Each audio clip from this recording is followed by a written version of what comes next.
झालेली आहे जी तर जल्लोष चालू आहे, काय म्हणाल याच्यावरती?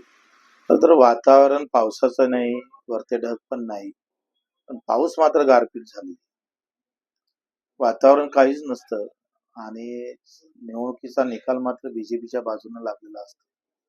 एकंदरीत ही मोठी संशोधनाची वेळ आपल्यावर सगळ्यांना आली आहे.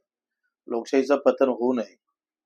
ईव्हीएम मध्ये जर आमचा भरोसा नाही आहे आणि म्हणून आम्ही एक त्यांना सुझाव दिला होता की ईव्हीएम मशीन पण ठेवा, पण व्हीव्हीपॅट जे येतं ते मतदाराच्या हाती आलं पाहिजे, त्याला क्रमांक असला पाहिजे, बॅलेट क्रमांक असला पाहिजे आणि त्याच्यावर सही घेऊन बाकीच्या मतपेटीत तो टाकला पाहिजे. एवढं पारदर्शक काम प्रभू रामचंद्रांचे जे काही भक्त आहेत त्यांना माझं आव्हान आहे का आदर्श प्रभू रामचंद्राचा आदर्श होता, तो आदर्श बीजेपीनं स्वीकारला पाहिजे.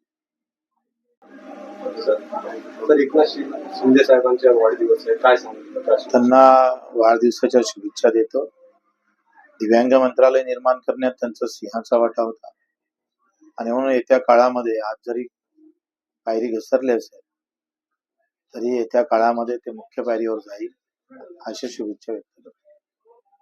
काही महिन्यानंतर इथे पण महापालिकेचे इलेक्शन होणार आहे, त्याच्यामध्ये काय प्रहारचे उमेदवार निश्चितच येणाऱ्या निवडणुकीमध्ये आम्ही पूर्ण महाराष्ट्रभर जिथे इथे चांगला कार्यकर्ता आहे तिथे त्या ठिकाणी आम्ही लढण्याचा प्रयत्न